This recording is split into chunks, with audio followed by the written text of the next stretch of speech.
Storytime about the time that I was kidnapped. I would just like to add in an extreme trigger warning. So a little background information. I was 16 at the time, and my two friends invited me to a birthday party. It was this girl and her boyfriend. They said that it was in the south side and not a lot of people were going to be there. So we go to the guy's house who's throwing the party, and nobody's there except for him. And at first he was being really nice. I asked where everybody was and they were like, oh, they're gonna show up later. While my friends are sitting on the couch, they start making out for like an hour straight. And this guy, who we're gonna call Jeremy, he keeps going in and out of the front door. Well, my friends asked the guy if they could go to the bathroom, and he goes, yeah, it's just around back. And at this point, they are gone for an hour. So now I'm super freaked out and I'm thinking of all the ways that I could possibly get out of this house. So I ask if I can use the bathroom. So he leads me to the backyard, which is through this alleyway, and it's pretty much fenced in by like brick buildings. So when we're back there, I'm like, where's the bathroom? And he points down to a bucket, like for part 2. Part 2 about the time that I was kidnapped. So like I said, he leads me to the backyard. When I ask where the bathroom is, he points at a bucket sitting in the middle of the yard. So I'm about to do my business and he's literally staring at me. And I'm like, can you not watch me? And he turns around, but he's still literally standing there. So at this point, I had a plan that whenever we got out of that alley, I was just going to start running. Well, that didn't go according to plan. Because as soon as we got out of the alleyway, he grabs me by my hair and drags me into the house. So right now, I'm super scared. I'm thinking, where the hell are my friends at? Well, then he says, we're going to play a game. So at this point, I'm just going along with everything because I want to make it out of this alive. So he puts a screwdriver in this lock in the front door. And then he makes me turn around and count to 15 and then turn back around. When I turned back around, he was standing there naked with a pair of leather gloves on. And at this point, I'm thinking that my friend set me up. Anyways, he punches me in the face, knocking me out cold. I woke up later to him choking me while I'm laying on the floor, like for part 3.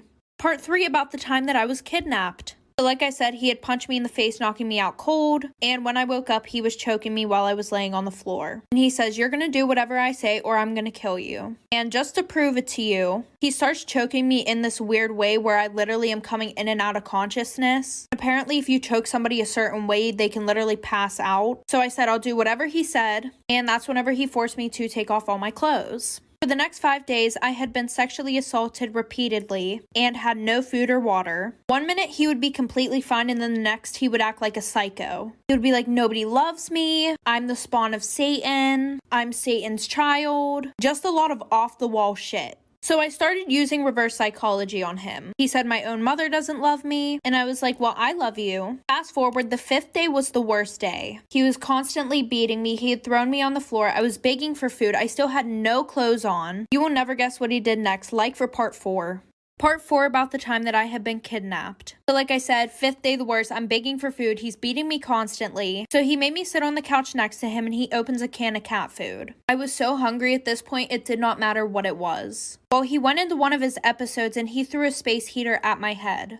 I woke up and I was laying on my back on the ground and I could barely open my eyes. They were like swollen shut. I could see a little bit and when I looked down, I saw that both of my hands had been broken completely. Like every single bone. Well, my parents, who had been on drugs at the time, never bothered to look for me for those few days. Well, that morning, apparently, my mom had this weird gut feeling that they needed to find me. So she told my dad, we need to find Christina.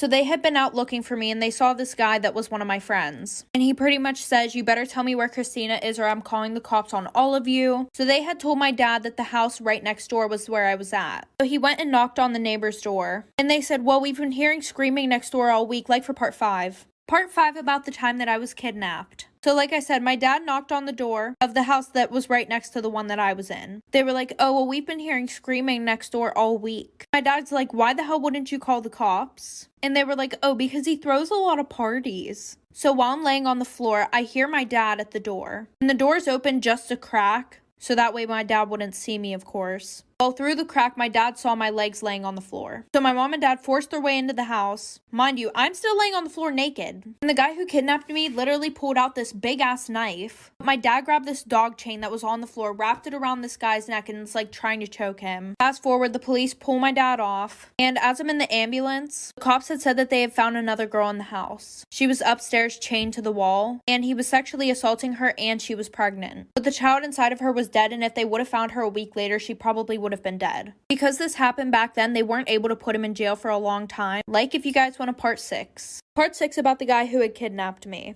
So it turns out that he had sexually assaulted multiple women. But like I said, because it was a long time ago, they weren't really able to put him in jail as long as they wanted to. So they pretty much based the case around the baby who had died in this situation. Well, during this time, he ended up getting out on bail, and he tried committing suicide. He shot himself in the stomach, but he still lived. And after that, he ended up doing a little more than 20 years. A lot of the women that he had assaulted still didn't get their justice. And I had tried looking for the girl who was there in the house, but nobody could find her. Well, I want to say in 2006, I was in a thrift store with my husband, and as I was going in, I saw him walking out. And I literally was so scared, like just looking at him literally like paralyzed me. And he looked back at me like he knew exactly who I was. So I told my husband that we had to hurry up and get out of there. And after that, I never saw him again. Hi everyone! So today I'm going to be showing you a little hack that you guys may or may not have known about. So as you can see, I'm wearing a full face of makeup and a white shirt. And this shirt has a very tight neck to the point where if I put it over my head, it would have to touch my face. Like I said, people may know about this hack, they may not. I just want to put it out there so that way you guys don't have trouble putting on a white shirt with a full face of makeup. So what you're going to want to do is you're going to want to get a bag, and it can be any type of bag, preferably a little bit longer. And you're pretty much just going to wrap it on the inside of your shirt, so that way whenever you put your shirt on, you're going to put your hands like, hold on a second. So whenever you're putting your shirt on, you're going to want to go like this, okay? And then you're going to want to pull it over your head. It's okay if your makeup touches the bag because it's not really going to do anything and it's fixable. But you will most definitely not get any makeup on your shirt. If you guys like this makeup hack, like for more, babies. Yeah, love you guys. Story time about the toxic boy that I almost started dating. So a little background information. Him and I both met on a set of a movie that we were in. Well, a few days into filming, he asked me out. So of course I said yes. And it was literally the most amazing first date ever.